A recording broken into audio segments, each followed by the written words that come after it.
Hello everyone, welcome to my channel Tejas knowledge hub.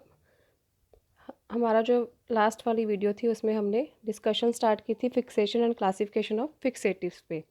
तो आज हम उसे ही कंटिन्यू करेंगे। लास्ट वाली जो हमारी वीडियो थी, लेक्चर था, उसमें हमने डेफिनेशंस डिस्कस की थी फिक्सेटिव और फिक्सेशन की। देन प्रॉपर्टीज़ देखी थी ऑफ गुड फिक्सेटिव, और ब्रॉडली क्लासिफिकेशन देखी थी फिक्सेटिव्स की, कंपाउंड फिक्सेटिव्स की। तो आज इस वाले लेक्चर में हम जो हमारे सिंपल फिक्सेटिव्स हैं उनको ब्रीफली डिस्कस करेंगे। तो लेट्स स्टार्ट।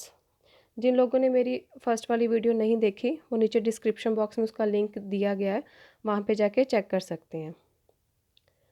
सिंपल फिक्सेटिव्स क्या होते हैं? सिंपल फिक्सेटिव्स वो फिक्सेटिव हैं जिसमें हम कोई अदर कंपाउंड ऐड नहीं करते। वो एज ए सिंगल कंपाउंड क्या है यूज़ करते हैं हम फिक्सेशन के लिए, तो उसे हम कहते हैं सिंपल फिक्सेटिव। तो फर्स्ट जो हमारा सिंपल फिक्सेटिव है that is the formaldehyde. Formaldehyde is a gas which is soluble in water approximately 40% by weight. Formaldehyde एक गैस है जो कि वाटर में सल्यूबल होती है, 40% होती है बाय वेट, और ये प्रोड्यूस्ड होती है by the oxidation of methanol. जब मिथेनॉल की ऑक्सीडेशन होती है तब ये गैस प्रोड्यूस होती है। और जो 10% फॉर्मलिन है वो हम कॉमनली यूज करते हैं as a fixative in histopathology lab. तो ये कई बार आपको शॉर्ट नोट्स में भी आ जाता है कि which fixative is used as a routinely or commonly used fixative in histopathology lab, that is the 10% formalin. Then next इसकी एडवांटेज क्या है? इट इज़ वेरी चीप, ये बहुत सस्ता है फिक्सेटिव। ये पेनिट्रेट करता है रैपिडली, जल्दी, और ओवर हार्डन नहीं करता टिश्यू को। और ये प्रिजर्व करता है फैट को और प्रोटीन को विद नो प्रेसिपिटेशन, कोई बिना किसी प्रेसिपिटेशन के फैट और प्रोटीन को प्रिजर्व करता है अच्छी तरह से। देन नेक्स्ट इसके डिसएडवांटेज क्या है? ये जो फॉर्मेल्डिहाइड है ये इरिटेट करता है हमारी नोज़ को, आइज़ को और म्यूकस मेम्ब्रेन को। उन वहाँ पे जाकर अगर ये टच होता है तो वहाँ पे जाके इरिटेशन कॉज करता है। अगर और सेकंड डिसएडवांटेज क्या है? अगर हम इसे इनहेल कर लेते हैं थ्रू थ्रू ब्रीदिंग, तो इट में कॉज, ये हेडेक कॉज कर सकता है, बर्निंग सेंसेशन हो सकती है हमारे थ्रोट में, और हमें ब्रीथिंग में भी डिफ़िकल्टी आ सकती है अगर हम इसे इनहेल कर लेंगे। तो जब हमने इसे यूज़ करना है फॉर्मेल्डिहाइड का, तो इन बातों का ध्यान रखना है कि हम इसे ना ही इनहेल करें और ना ही ये हमारी किसी भी म्यूकस मेम्ब्रेन पे सेंसेशन जो है, इरिटेशन प्रोड्यूस करे। देन नेक्स्ट हमारा जो simple fixative that is the ethyl alcohol. Ethyl alcohol एक कलरलेस मिक्स हो सकता है वाटर के साथ और हाईली इनफिमेबल जो है सब्सटेंस है, फिक्सेटिव है। It is of little use as a simple fixative. इसे हम एज ए सिंपल फिक्सेटिव क्या है बहुत कम यूज़ करते हैं, मेनली कुछ स्मीयर्स के लिए, या फिर जो हमारी ओकेजनली ब्लड फिल्म्स हैं उसके लिए हम यूज़ करते हैं। ये मेनली क्या है, हम कंपाउंड फिक्सेटिव्स में इसे यूज़ करते हैं। 2-3 सॉल्यूशंस को मिलाकर जब हम कंपाउंड फिक्सेटिव बनाते हैं तहाँ वहाँ पर हम इथाइल अल्कोहल को मेनली यूज़ करते हैं। एज ए सिंपल फिक्सेटिव हम इसे बहुत कम यूज़ करते हैं। तो इसकी मेन एडवांटेज की है, it denature the protein and tends to dissolve the lipids. ये प्रोटीन को डीनेचुरेट कर देता है और लिपिड्स को क्या है, डिज़ोल्व कर देता है। देन नेक्स्ट इसकी डिसएडवांटेज क्या है? It penetrates slowly. ये स्लोली पेनिट्रेट करता है, और इस जब वो पेनिट्रेट स्लोली करेगा तो टिश्यू को क्या, वो हार्ड कर देगा, और हार्डनेस होने की वजह से कहीं ना कहीं श्रिंकेज भी हो सकती है टिश्यू की, जो कि स्टेनिंग में डिफ़िकल्टी कॉज करेगी, स्टेनिंग को डिफ़िकल्ट बना देगी। देन नेक्स्ट थर्ड है हमारा जो simple fixative that is the acetone. Acetone is mainly used in fixatives that aloe the demonstration of the enzymes.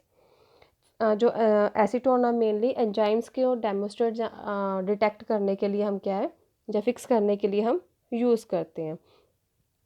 इसकी जो फिक्सिंग प्रॉपर्टीज़ हैं जो इथाइल अल्कोहल की हैं वही इसकी हैं, बट जो ग्लाइकोजन एंजाइम है वो इससे वेल प्रिजर्व्ड नहीं होता।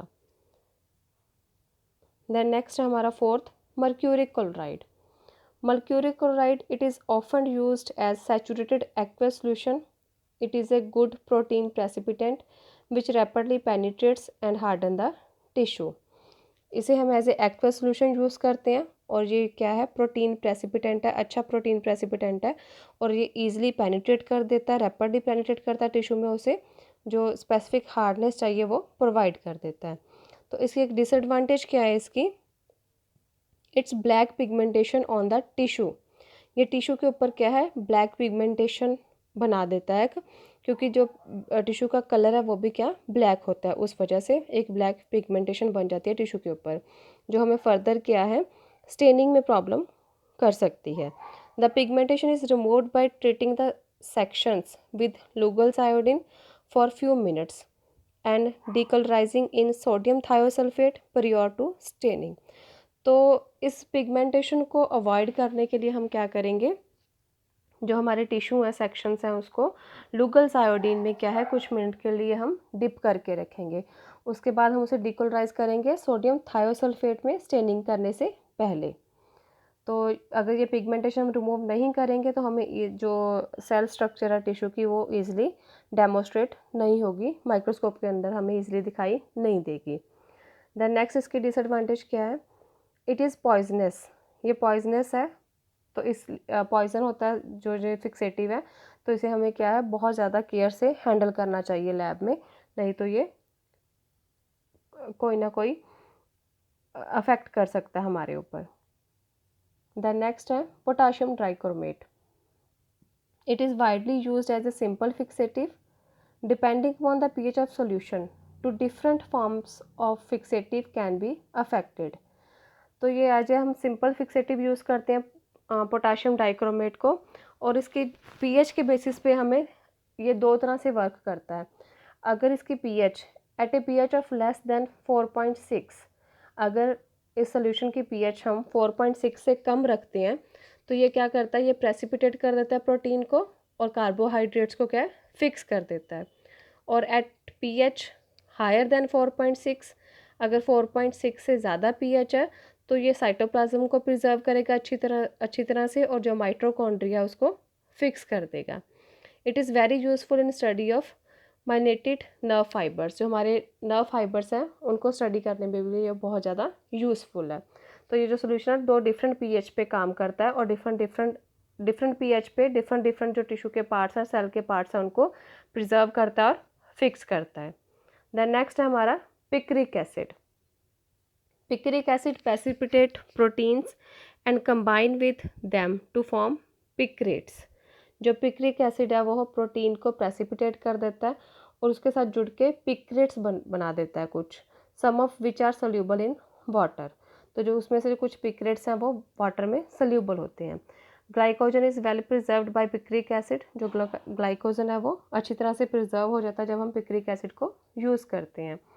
It causes shrinkage and it is not ideal for fixing the kidney due to the extreme distortion produced. ये कुछ श्रिंकेज कॉज करता है, और ये किडनी जो है हमारी, अगर हम उसमें से बायोप्सी सैंपल ले रहे हैं टिश्यू का तो उसकी फिक्सेशन के लिए हम इसे यूज़ नहीं करते, क्योंकि ये कुछ ना कुछ डिस्ट्रॉय कर देता है उसकी स्ट्रक्चर को। It imparts the yellow colour to the tissue so that the tiny tissues are easily picked up.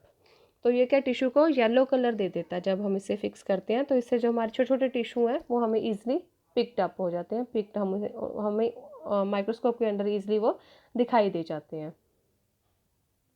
Then next है हमारा osmium tetroxide. Osmium tetroxide, the solution is a strong oxidising agent. ये एक strong oxidising agent है। It fix lipids permanently, जो हमारे lipids हैं उनको permanently fix कर देता है और प्रिजर्व करता है साइटोप्लाज्मिक स्ट्रक्चर्स को। That's why it is used in the electron microscopy. इसलिए हम इसे इलेक्ट्रॉन माइक्रोस्कोपी में यूज़ करते हैं, क्योंकि जो साइटोप्लाज्मिक स्ट्रक्चर्स हैं उनको अच्छी तरह से प्रिजर्व कर देता है। इसकी जो पेनिट्रेशन पावर है बहुत ज़्यादा पुअर होती है, स्लो होती है, तो इसे हम जो है इस वजह से हम इसे स्मॉल पीसेस ऑफ जो टिश्यू है उन्हें फिक्स करने के लिए यूज़ करते हैं। जो हमारे लार्ज पीसेस ऑफ टिश्यू हैं वो हम इससे प्रिजर्व नहीं करेंगे, फिक्स नहीं करेंगे, क्योंकि इसकी जो पेनिट्रेशन पावर है बहुत ज़्यादा कम है। पेनिट्रेशन पावर कम है तो इस वजह से वो जो हमारे बड़े पीसेस होंगे टिश्यू के उनको ईजिली फिक्स नहीं कर पाएगा। देन नेक्स्ट है acetic acid. Acetic acid it is usually refer to as a glacial acetic acid. इसे हम क्या बोलते हैं, ग्लेशियल एसिटिक एसिड कहते हैं। It is not used as a fixative alone because of its swelling effect on the tissue. इसे हम as ए ही अकेला फिक्सेटिव यूज़ नहीं करते क्योंकि इसका स्वेलिंग इफेक्ट होता है टिश्यू के ऊपर। अगर हम इसे अकेला यूज़ करेंगे तो टिश्यू को स्वेल कर देता है। It is a powerful nucleoprotein precipitant. It destroys mitochondria and Golgi elements. It is often used to study the cytosomes. Mainly हम साइटोसम्स को जो है स्टडी करने के लिए इसे यूज़ करते हैं, लेकिन एसिटिक जो ग्लेशियल एसिटिक एसिड है मेनली हम कंपाउंड फिक्सेटिव्स में अदर रिएजेंट्स के साथ इसे ऐड करके यूज़ करते हैं। अदरवाइज इसका स्वेलिंग इफेक्ट होता है जिस वजह से वो जो टिश्यू के अंदर सेल्स हैं उसके स्ट्रक्चर को कहीं ना कहीं डिस्ट्रॉय कर देता है, ख़राब कर देता है। दैन नेक्स्ट है chromic acid. Chromic acid it is a powerful oxidising agent. It is stored as a, इसे हम 2% स्टॉक सोल्यूशन स्टोर करके रखते हैं। It precipitate proteins and preserve the carbohydrates. ये प्रोटीन को प्रेसिपिटेट कर देता है और प्रिजर्व करता है, कार्बोहाइड्रेट्स को अच्छी तरह से प्रिजर्व कर देता है। Tissue fixed in chromic acid should be washed in running tap water to avoid the formation of insoluble precipitate.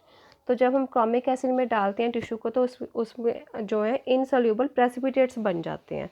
तो उसके लिए क्या है, हमें स्टेनिंग से पहले जो हमारा टिश्यू है उसे वाटर में अच्छी तरह से वॉश करना है, रनिंग वाटर में, ताकि जो हमारे इनसल्यूबल प्रेसिपिटेट्स बने हैं वो वहाँ से रिमूव हो जाएं और जो हमारी फर्दर स्टेनिंग स्टेप है उसमें कोई डिस्टर्बेंस कॉज ना करें।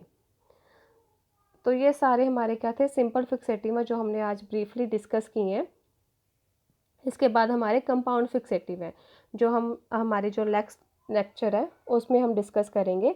तो आज हमारे सिंपल फिक्सेटिव्स जो हमने ब्रीफली कर लिए, नेक्स्ट लेक्चर में हम कंपाउंड फिक्सेटिव्स हैं जो उनको ब्रीफली डिस्कस करेंगे। अगर आपको मेरी वीडियो अच्छी लगी तो इसे लाइक, शेयर और कमेंट ज़रूर करिएगा और प्लीज़ मेरे चैनल को सब्सक्राइब ज़रूर करना। Thanks for watching.